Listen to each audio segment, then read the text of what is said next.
700 की ये पूरी सीरीज, 700, 701, 705, 706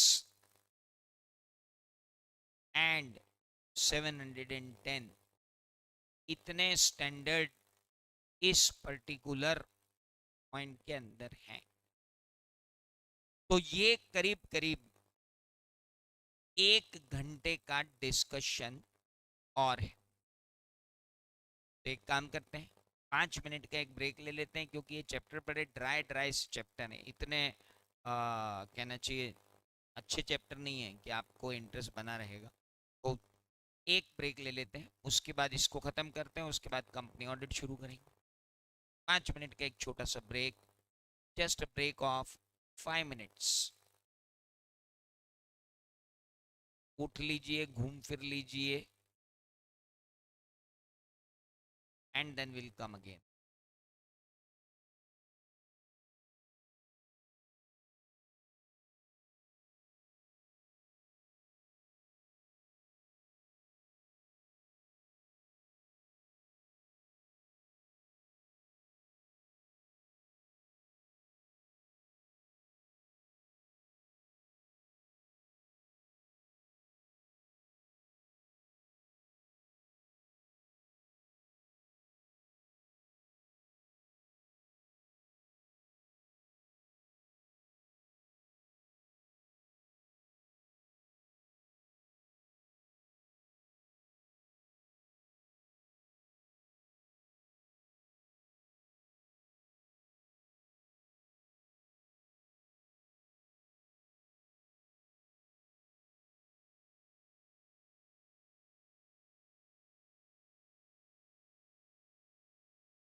चलिए लेट्स मूव, आगे बढ़ते हैं।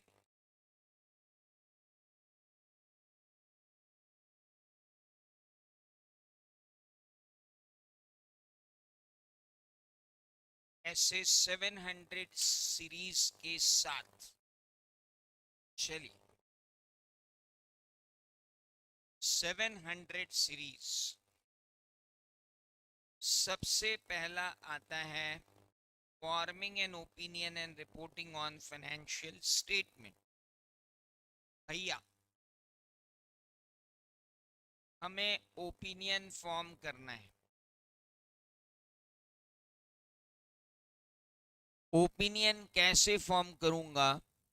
On the basis of conclusion drawn.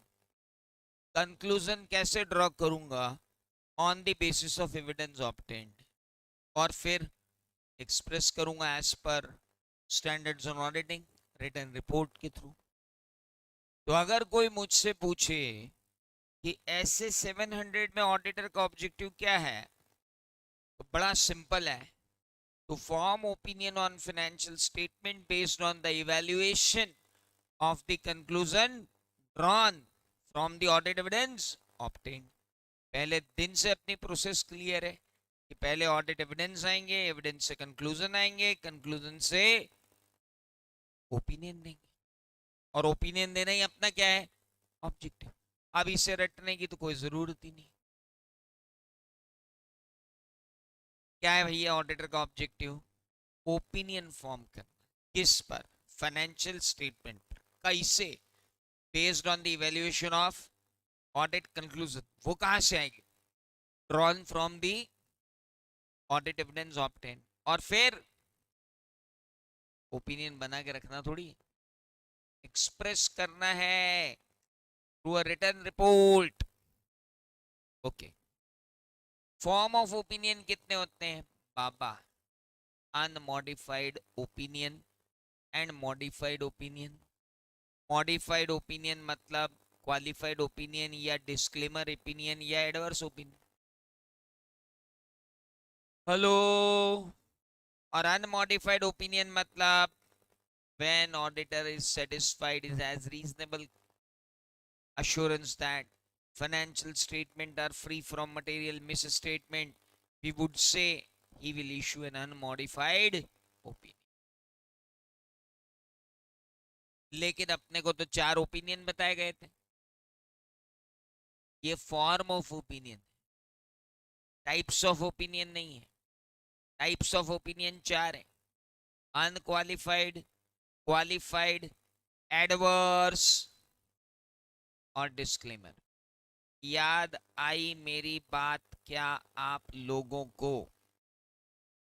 Hello, क्या मेरी बात क्लियर हुई आपको? और याद आना चाहिए, अनक्वालिफाइड ओपिनियन मतलब financial statements are giving true and fair view. Qualified opinion means subject to something financial statements are giving true and fair view. Adverse मतलब financial statements are not at all giving true and fair view. Disclaimer मतलब I am unable to form an express opinion on financial statement। आइए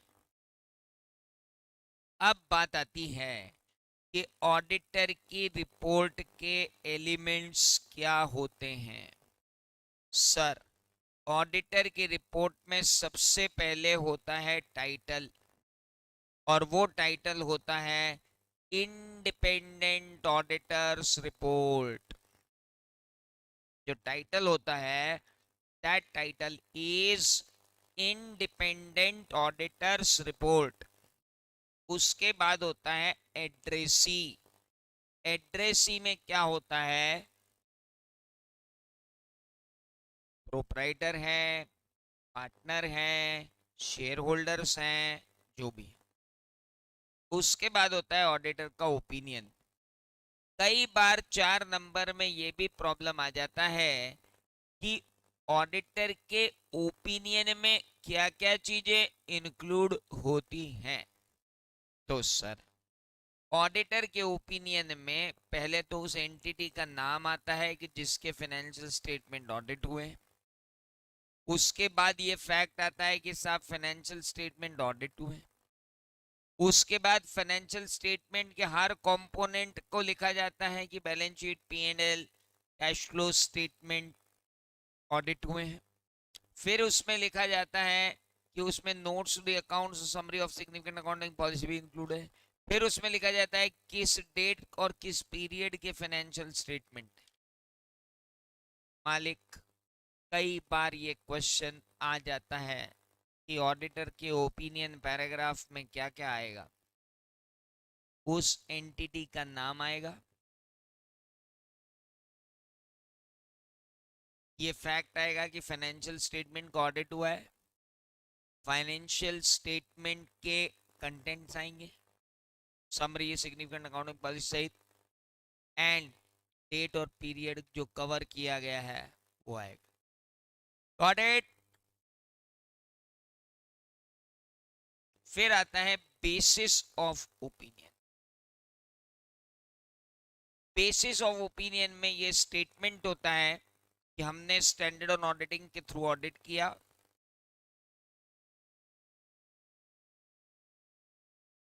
इसके अंदर ये भी होता है कि हमारा एक सेपरेट सेक्शन है जो ऑडिटर की रिस्पॉन्सिबिलिटी बता रहा है। फिर तीसरी बात होती है कि ऑडिटर इंडिपेंडेंट रहा है भैया, और उसने इथिकल रिक्वायरमेंट्स को भी फॉलो किया है, और जितने स्टैंडर्ड्स ऑन ऑडिटिंग थे वो भी फॉलो किए गए हैं।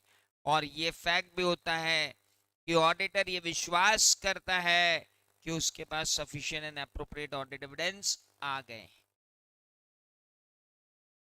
He obtained sufficient and appropriate audit evidence. उसने sufficient and appropriate audit evidence obtain कर लिए हैं, ये बाकायदा ऑडिटर कहता है। क्या मेरी बात क्लियर हुई? वैसे आपसे कोई पूछने वाला नहीं कि बेसिस ऑफ ओपिनियन में क्या क्या आएगा, लेकिन फिर भी अपने को नॉलेज होना चाहिए। पहली बात उसमें लिखते हैं कि हमने ऐसे के हिसाब से ऑडिट किया है। दूसरी बात उसमें लिखते हैं हमारी रिपोर्ट जो है, ऑडिटर की रिस्पॉन्सिबिलिटी का सेक्शन जो हमारी रिपोर्ट में है वो ये है, वहां पे आप ऑडिटर की रिस्पॉन्सिबिलिटी देख लीजिए। उसमें ये बताया जाता है कि हम इंडिपेंडेंट रहे, हमने सारी इथिकल रिक्वायरमेंट्स को कंप्लाई किया, और उसमें ये लिखा जाता है हमारे विश्वास में हमने sufficient and appropriate audit evidence ले लिए हैं ताकि हम आपको ओपिनियन दे सकें। उसे कहते हैं बेसिस ऑफ ओपिनियन पैरा। फिर आता है गोइंग कंसर्न पैरा। याद करो, SA 580 70 मैंने बताया था। 570 के अंदर अगर गोइंग कंसर्न इन एप्रोप्रिएट हो तो आप मैनेजमेंट से कहोगे कि आप इसे डिस्क्लोज भी करो और सारे एसेट और लाइबिलिटीज को रिकवरेबल अमाउंट पर लाओ। और सुनो, बहुत ध्यान से सुनना, मैं यहीं से दो स्टैंडर्ड ऑन ऑडिटिंग को कत्ल कर दूंगा। पहला कत्ल हो रहा है 706 का, emphasis of the matter para. याद करो, तुम्हारी कॉपी में emphasis of the matter para में लिखा हुआ था। Emphasis of the matter para का मतलब होता है जब कोई मैटर फाइनेंशियल स्टेटमेंट्स के अंदर बहुत ही प्रॉपरली फाइनेंशियल रिपोर्टिंग फ्रेमवर्क के हिसाब से प्रेजेंटेड और डिस्क्लोज्ड हो, लेकिन ऑडिटर ये समझता हो कि इसका प्रेजेंटेशन और डिस्क्लोजर यूजर की बेटर अंडरस्टैंडिंग के लिए जरूरी है, तो ऑडिटर को अपनी रिपोर्ट में बेसिस ऑफ ओपिनियन पैराग्राफ के नीचे emphasis of the matter paragraph डाल देना चाहिए। याद आया? अब मुझे बताओ, एक एंटिटी को ऐसे 570 में ऑडिटर ने कहा हिसाब फाइनेंशियल रिपोर्टिंग फ्रेमवर्क के हिसाब से आपका गोइंग कंसर्न चूंकि खत्म हो चुका है, इसलिए आप अपनी सारी एसेट्स और लायबिलिटीज को डाउन कर लो, सारी एसेट्स और लायबिलिटीज को डाउन कर लो, और सारी एसेट और लायबिलिटीज को डाउन कर लो, और डिस्क्लोज करो कि आपका गोइंग कंसर्न खत्म है। एंटिटी ने वही किया। अब ये एक ऐसा मैटर है जो प्रॉपरली प्रेजेंटेड और डिस्क्लोज्ड है, लेकिन एंटिटी चाहती, लेकिन ऑडिटर चाहता है, ऑडिटर चाहता है क्या, ऑडिटर को SF 706 कहता है कि अगर ऐसा मैटर है जो ऑडिटर के नॉलेज में प्रॉपरली प्रेजेंटेड एंड डिस्क्लोज तो है, लेकिन ऑडिटर को लगता है कि उसे इस पर एम्फेसिस देना चाहिए, तो ऑडिटर अपनी रिपोर्ट के अंदर emphasis of the matter para include करेगा और लिखेगा, attention of the user is invited to note number this where the entity has disclosed their going concern is no more and they have reduced their assets and liabilities to their realizable amount। याद आया?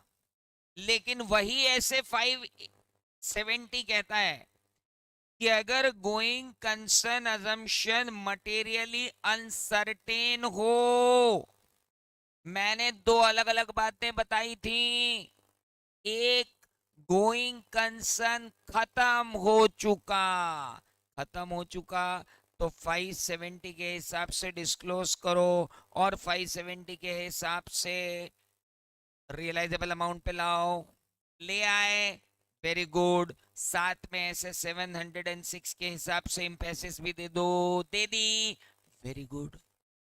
Sir sir sir sir sir क्या asset और liability को हम अभी realisable amount पे नहीं लाए हैं? क्यों? क्योंकि मटेरियल अनसर्टनिटी है। Very good. तो बेटा अब एक काम करो ऑडिटर, उनको कहो कि नोट्स टू द अकाउंट्स में मटेरियल अनसर्टेनिटी बताएं, और तुम, हे ऑडिटर, तुम इस गोइंग कंसर्न पैराग्राफ के अंदर रिपोर्ट दो। है ये क्या हुआ? अभी तो आप emphasis of the matter para बोल रहे थे, अभी आप गोइंग कंसर्न बोल रहे हो। बाबू, गोइंग कंसर्न के दो रूप थे, एक मटेरियल अनसर्टेनिटी और एक इनएप्रोप्रिएट। इनएप्रोप्रिएट है तो 706 में जाएगा, और मटेरियल अनसर्टेनिटी है तो 580 में आएगा गोइंग कंसर्न। Got it? और चार्ट भी बनाया था नालायकों तुमको पढ़ाते पढ़ाते। तो ऐसे 570 का गोइंग कंसर्न भी खत्म हो गया और emphasis of the matter para भी खत्म हो गया। उसके बाद आता है 701 की ऑडिट मैटर। मैंने आपको पढ़ाया है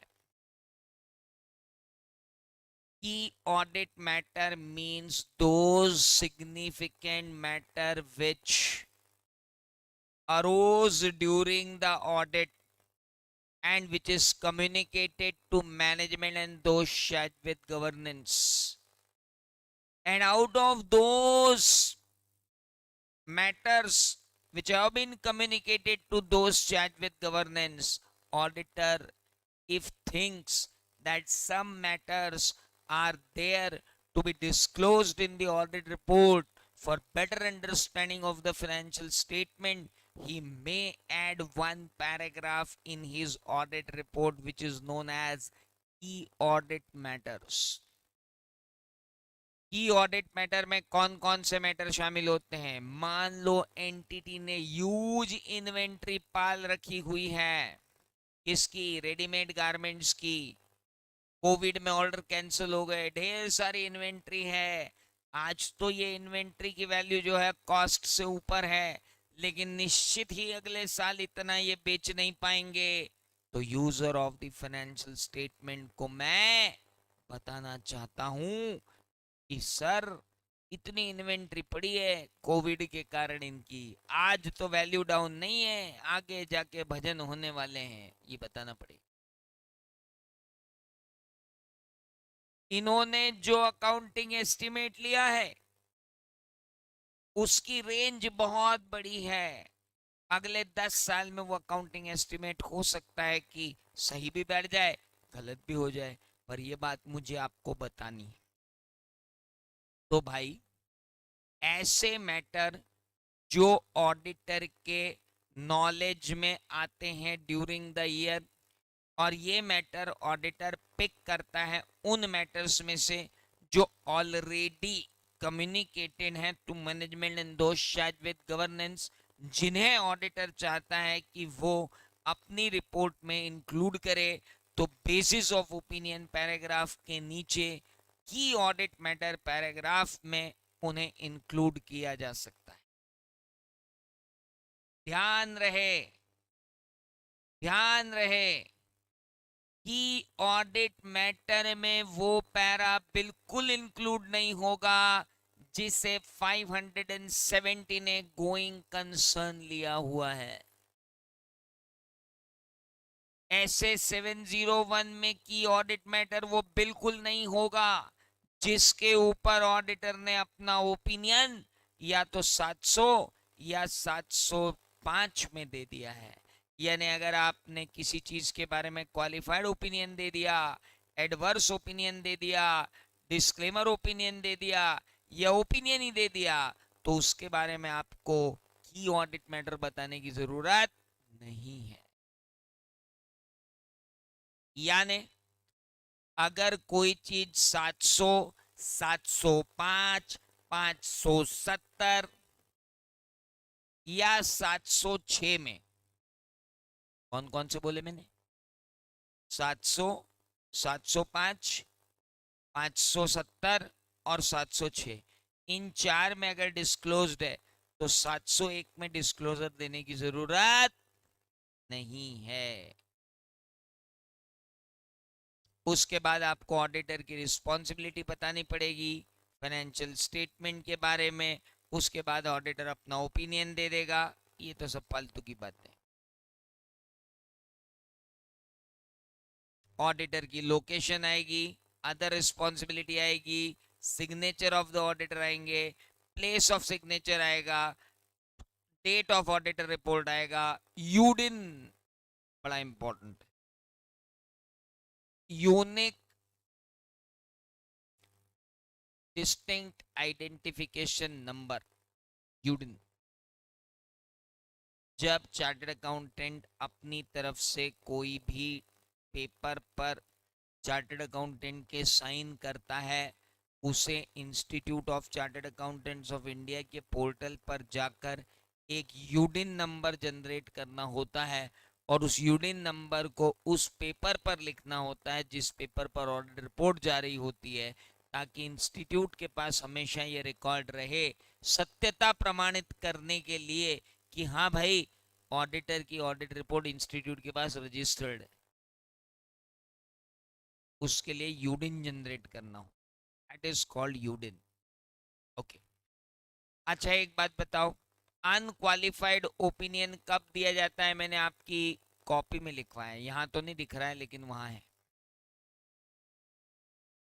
अनक्वालिफाइड ओपिनियन के लिए अपनी कॉपी निकाल लो। आपकी कॉपी में लिखा है अनमॉडिफाइड ओपिनियन कब दिया जाएगा। एक ऑडिटर अनमॉडिफाइड ओपिनियन तब देता है जब पहली बात उसे इस बात का पूरा विश्वास हो जाता है कि अनकरेक्टेड और अनडिटेक्टेड मिस स्टेटमेंट मिलकर ऐसे अनडिटेक्टेड और अनकरेक्टेड मिस स्टेटमेंट मिलकर मटेरियलिटी लेवल क्रॉस नहीं कर रहे हैं। जब उसे विश्वास हो जाता है कि फाइनेंशियल स्टेटमेंट का के अंदर उसने sufficient and appropriate audit evidence ले लिए हैं जिनसे कि ऑडिट रिस्क एक एक्सेप्टेबली लो लेवल पर पहुंच जाएगी। जब उसे इस बात का पूरा भरोसा हो जाता है कि फाइनेंशियल रिपोर्टिंग फ्रेमवर्क हमेशा से सही तरीके से कंप्लाई हुआ है, जब उसे भरोसा हो जाता है कि अकाउंटिंग पॉलिसी कंसिस्टेंटली अप्लाई की गई हैं और एप्रोप्रिएट अप्लाई की गई हैं, जब उसे ये भरोसा हो जाता है कि अकाउंटिंग एस्टिमेट्स बिल्कुल रीजनेबली लिए गए हैं, जब उसे भरोसा हो जाता है कि फाइनेंशियल स्टेटमेंट के अंदर जितने मैटर्स का प्रॉपर प्रेजेंटेशन और डिस्क्लोजर होना था वो हो गया है, जब उसे भरोसा हो जाता है कि अकाउंटिंग पॉलिसी का जो डिस्क्लोजर होना था वो प्रॉपरली हो गया है, जब उसे भरोसा हो जाता है कि फाइनेंशियल स्टेटमेंट के अंदर जो वोकैबुलरी यूज की गई है, टर्मिनोलॉजी यूज की गई है, वो डिफरेंट नहीं है, तो वो अनक्वालिफाइड ओपिनियन दे देता है। बाबू अपनी कॉपी में लिखा हुआ है, देखो जा करके, याद आया? और उसके बाद एक टेबल बनवाई थी बाबू, जिसमें बताया था कि क्वालिफाइड ओपिनियन कब देते हैं, एडवर्स ओपिनियन कब देते हैं, और डिस्क्लेमर ऑफ ओपिनियन कब देते हैं। याद करो ए दुनिया वालों, तुमको मैंने बताया था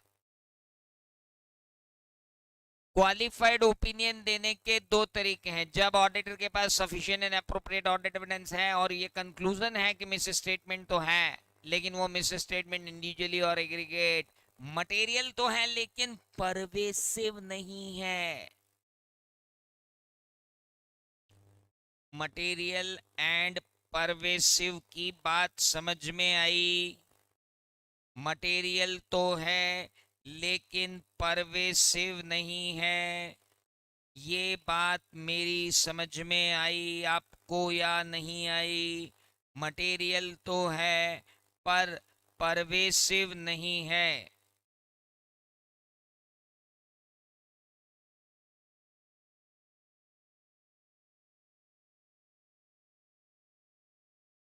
मटेरियल तो है पर परवेसिव नहीं है। परवेसिव का मतलब 10 करोड़ की बैलेंस शीट है और गलती 8 करोड़ की है, अपन बोले 8 करोड़ को छोड़ के बाकी balance sheet true and fair भी देती तो बाकी बचा क्या? अगर मटेरियल है पर परवेसिव नहीं है तो क्वालिफाइड। इसी तरीके से auditor is unable to obtain sufficient and appropriate audit evidence कि क्या जिन चीजों के बारे में ऑडिटर को sufficient and appropriate audit evidence नहीं मिले हैं, क्या वो मैटर परवेसिव और मटेरियल है? बोले सर मटेरियल तो है परवेसिव नहीं है, क्वालिफाइड दे दो। जो मैटर गलत मिले वो मटेरियल भी है, परवेसिव भी है, मालिक एडवर्स दे दो। जिन मैटर पे आपको सफिशिएंट एंड एप्रोप्रिएट ऑर्डिनेंस मिले ही नहीं है वो मटेरियल भी है और परवेसिव भी है, डिस्क्लेमर दे दो मालिक। अरे ये तो बहुत इजी था, अपना सब पढ़ा हुआ है, इसमें क्या, या तो आप कोई गड़बड़ कर ही नहीं सकते। Hello, good. 706 में दो बातें थी, emphasis of matter para and emphasis on other matter para। emphasis of matter paragraph के अंदर हमने कहा था कि ऑडिटर अपनी रिपोर्ट में एक पैराग्राफ इंक्लूड करता है,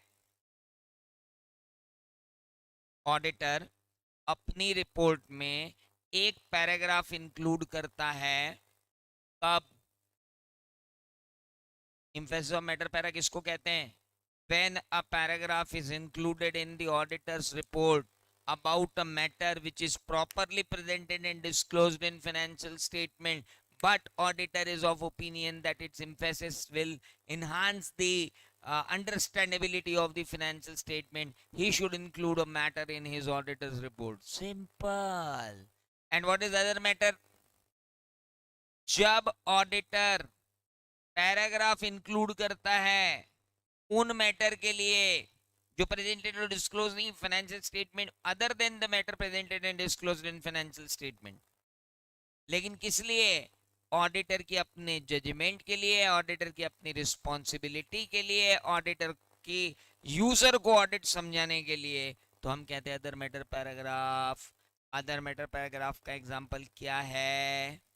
जब भी आप किसी स्टैंडर्ड ऑन ऑडिटिंग से डिविएट करोगे तो आपको अदर मैटर पैराग्राफ लिखना पड़ेगा कि मुझे ये ऑडिट प्रोसीजर लगानी थी लेकिन मैं नहीं लगा पाया। We are auditor of consolidated financial statement, other auditor is auditor of subsidiary company. We have completely relied on the work performed by the subsidiary auditor। इसे कहते हैं क्या? other matter paragraph. We could not obtain the audit evidence relating to some facts because of the civil unrest there, and we completely relied on written representation. तो भाई अब अपनी सफाई में कुछ कहना चाहते हो तो कह दो, अदर मैटर पैराग्राफ में कह दो। फाइनेंशियल स्टेटमेंट में कुछ डिस्क्लोज्ड उसके बारे में कुछ कहना है और तो एम्फेसिस ऑफ मैटर पैरा। अपने ऑडिट, अपनी ऑडिट की रिस्पॉन्सिबिलिटी, अपने ऑडिट के जजमेंट के बारे में कुछ कहना है तो कह दो अदर मैटर पैराग्राफ। ईएमपी मत देना उस मैटर के बारे में जिसमें तुमने 705 का ओपिनियन दे दिया है। ईएमपी मत देना उस मैटर को जिसे तुमने 701 में की ऑडिट मैटर बना दिया है। ईएमपी मत देना उस केस में जिसमें तुमने 570 का गोइंग कंसर्न का मैटर बना दिया है। पूरा चार्ट बना के दिया था मैंने आपको, आपकी कॉपी में देखना कि कब कौन सा लगेगा और कब कौन सा नहीं लगेगा। याद करो बेटा, कॉपी में टेबल बनी हुई है पूरी, और उस पूरी टेबल के अंदर सब कुछ डिफाइंड है। हाँ बस वही है। कोई चीज अगर 505 में क्वालिफाई की गई है तो उसको 706 में लाने की जरूरत नहीं है। कोई चीज 570 के पैराग्राफ में इंक्लूडेड है तो उसे 706 में लाने की जरूरत नहीं है। कोई चीज 701 में डिस्क्राइब्ड है उसे यहां डिस्क्राइब करने की जरूरत ना ईएमपी में ना ईओ एमपी में। Is that clear? Good. Camp तो मैंने आपको पढ़ा ही दिया, कुछ बचा ही नहीं। एएम वी हैव डन। अब आता है 710 comparative financial information and comparative figure, corresponding figures and comparative financial statement. ये क्या है? 710। लेकिन अपन तो भाई साहब आगे बढ़ते ही नहीं है जब तक 2 कदम पीछे नहीं हटते। जैसे मोदी जी कई बार कदम पीछे खींच लेते हैं ऐसे हम भी खींच लेते हैं। ऐसे 200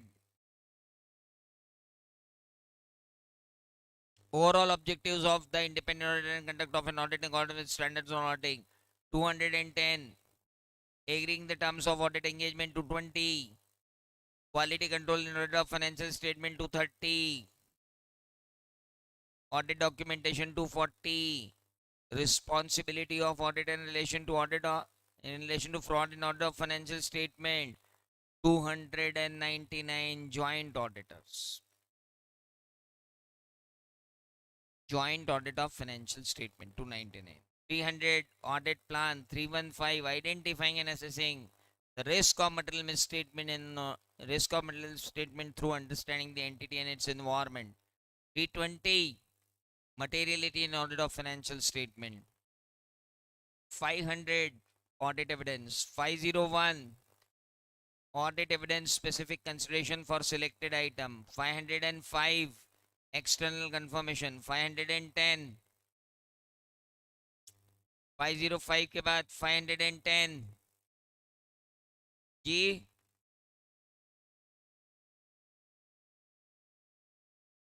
initial audit engagement opening balances, 520 analytical procedure, 530 audit sampling, 550 related party, 560 subsequent event, 570 going concern, 580 return representation, 700 forming an opinion and forming an opinion और आगे बोलो बोलो forming an opinion and reporting on financial statement. 701 क्या है? Key audit matters in an audit of financial statement. 705 क्या है? Modification to the opinion para in an audit of financial statement। 706 क्या है? emphasis of matter para and emphasis of other matter para।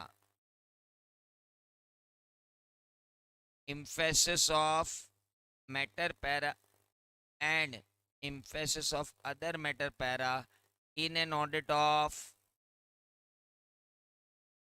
financial independent auditors report। in independent auditors report। फिर आता है 710। नाम क्या है 710 का? And that is comparative financial information, corresponding figure and comparative financial statement। Objective ऐसे 710 का objective क्या है?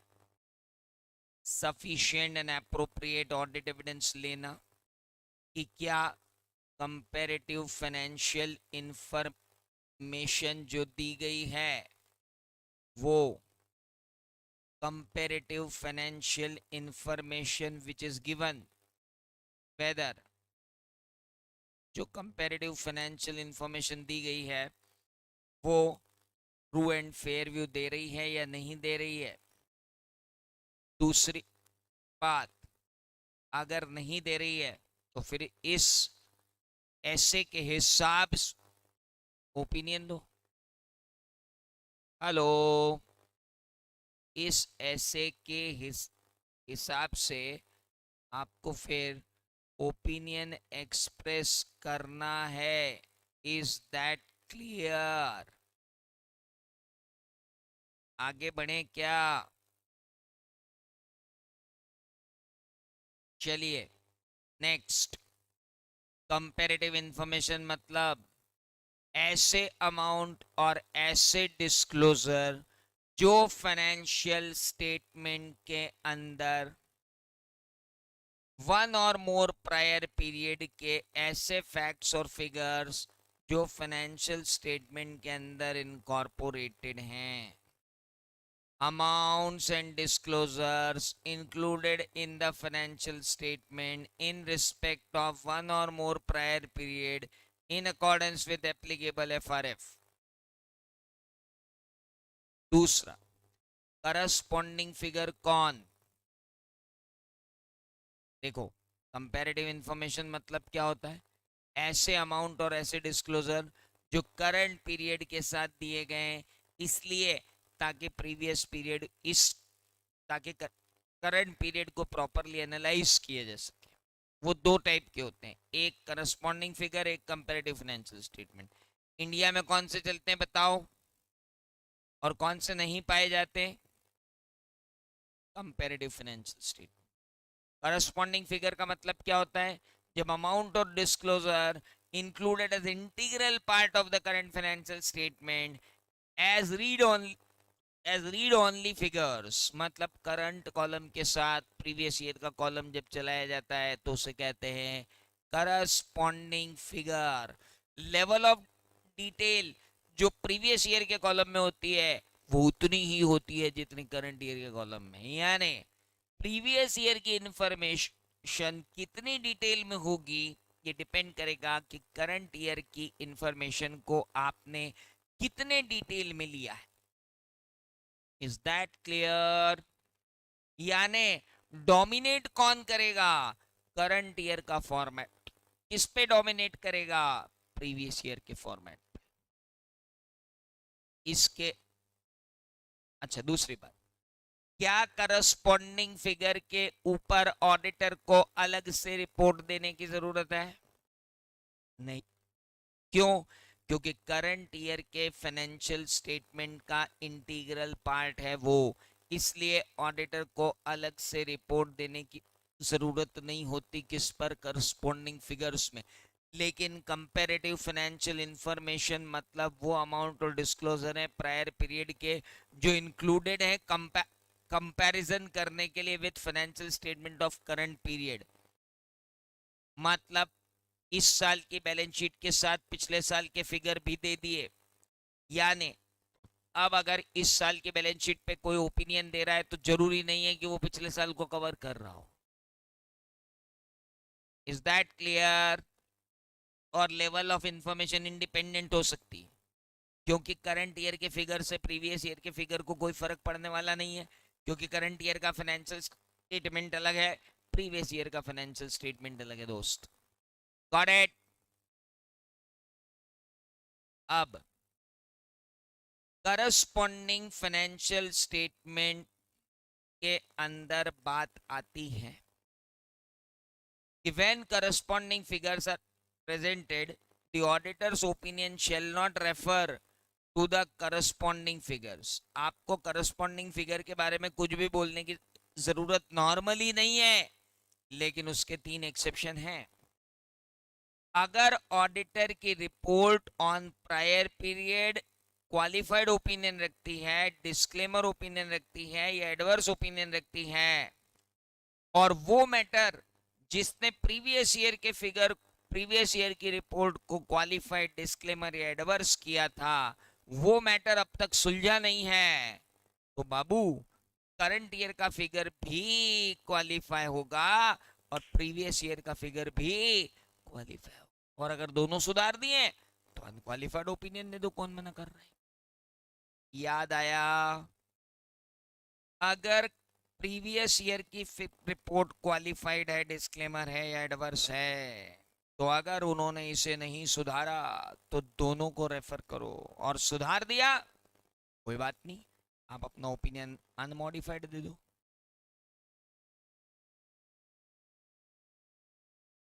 प्रीवियस ईयर के फाइनेंशियल स्टेटमेंट के अंदर मटेरियल मिस स्टेटमेंट था, वो मिस स्टेटमेंट डील ही नहीं किया गया एफआरएफ के हिसाब से, ऑडिटर इस रिपोर्ट को भी क्वालिफाई करेगा और प्रीवियस रिपोर्ट को भी क्वालिफाई करेगा।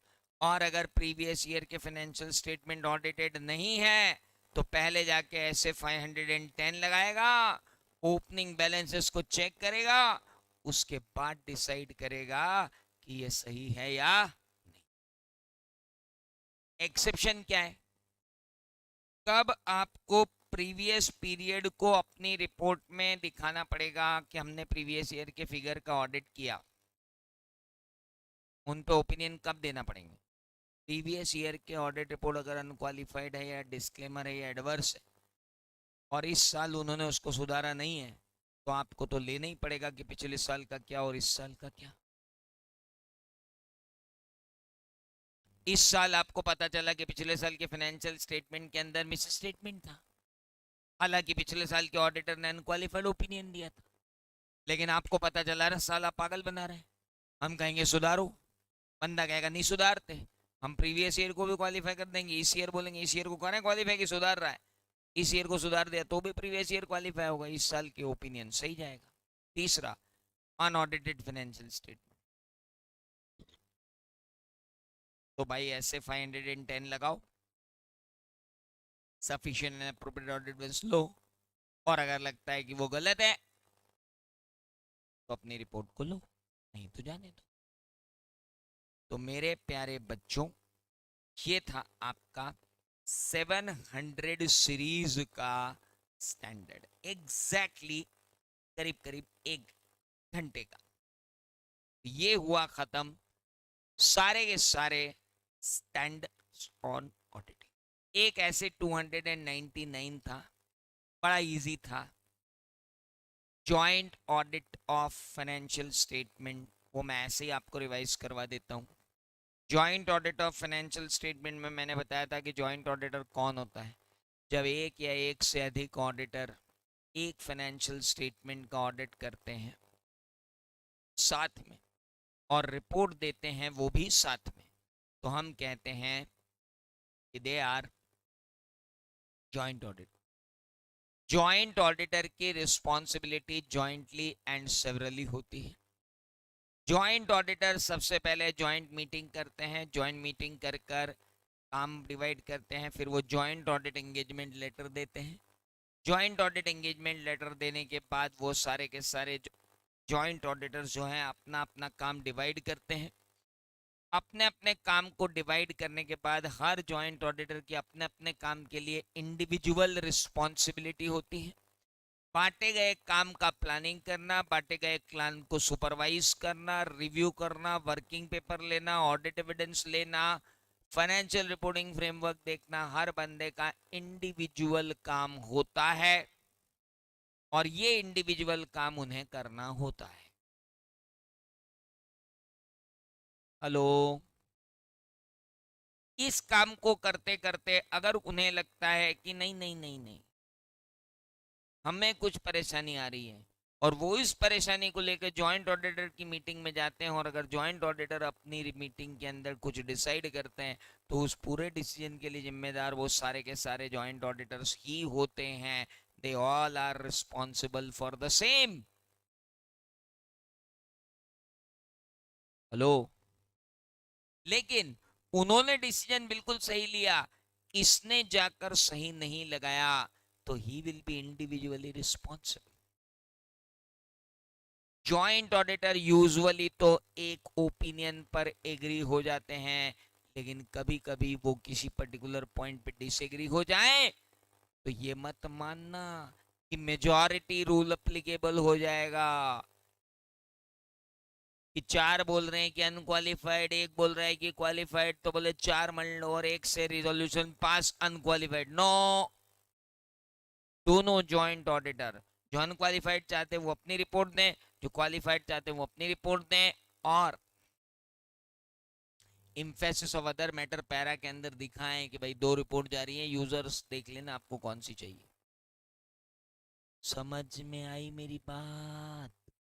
इसे कहते हैं SA-299। अब सब कुछ खत्म हो गए, standards on auditing are one and over.